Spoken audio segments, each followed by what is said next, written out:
네, 안녕하세요. 오늘의 신학 공부의 장미혁입니다. 이제 서양 철학사를 공부해야 된다라는 것에 대해서는 많은 분들이 공감을 하실 거예요. 저희가 신학을 공부하든 인문학을 공부하든 결국에 마주하게 되는 질문들은 이미 역사 속에서 계속 반복되어 온 주제들이죠. 특히 신학을 공부할 때 철학 얘기가 정말 많이 나오거든요. 교회는 처음에 생길 때부터 당대 사상들과 대화하면서 나타났어요.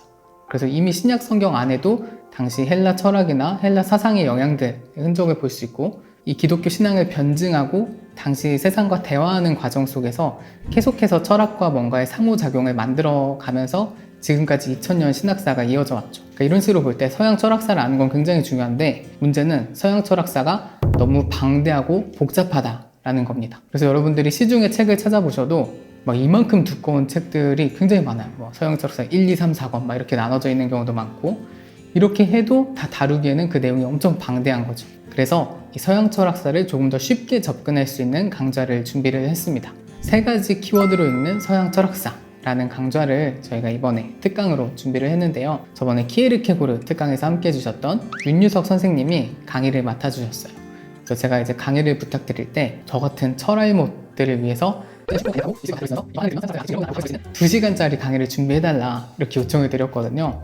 제가 그때 전화통화를 했었는데 엄청 약간 당황을 하시더라고요. 이거를 만약 서양 철학사를 2시간 만에 가르칠 수 있다고 말하면 그건 사기극이다 이렇게 얘기하시면서, 사실은 이게 정말 말도 안 되는 건데, 대신 저희가 이렇게 생각해 볼 수는 있을 것 같아요. 저희가 세계 지도를 이렇게 펴놓고 보면 굉장히 복잡하잖아요. 나라들도 많고 지형도 되게 복잡하고, 이 서양 철학사라는 지도를 그린다고 본다면 굉장히 복잡한 지도가 필요하겠죠. 이걸 있는 그대로 다 그려내려면. 대신에 저희는 아주 초보적인 단계에서 하나의 약도만 그려보는 거예요. 제가 약간 초등학교 때 이렇게 그냥 연필로 이렇게 우리 집 위치, 학교, 교회, 집 이렇게 약도를 그리듯이 서양 철학사에 대략 이런 것들이 있다 라는 어느 정도의 이제 감을 잡을 수 있는 약도 정도를 그리는 건 2시간 만에 가능하지 않을까, 이렇게 목표를 잡고 강의를 준비했습니다. 그래서 윤유석 선생님이 3가지 키워드, 사물, 관념, 언어라는 걸 중심으로 고대와 중세는 사물에 대한 탐구였고,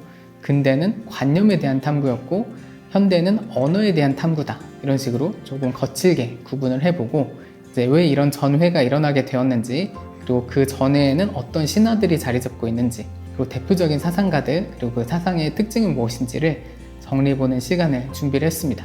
철학사를 처음 공부하시는 분들에게는 대략 이런 내용들이 있구나 라는 정도 밑그림을 그려보는 데 도움이 되실 것 같고, 어느 정도 철학사 책을 보신 분들은 이게 좀 연결되는 경험을 하실 수 있을 거예요. 여기저기 들어놓은 것들이 있는데 이게 하나로 꿰어지지 않았을 때 강의를 듣고 나면 이게 이렇게 흐름이 이어지는구나 정도를 볼 수 있는 아주 간략한 스케치 특강을 준비를 했습니다. 그래서 이 새 학기를 시작하면서 서양 철학사 특강 들으시고 신학과 인문학 여러 가지 학문들의 좀 토대를 닦는 그런 시간이 되었으면 좋겠습니다.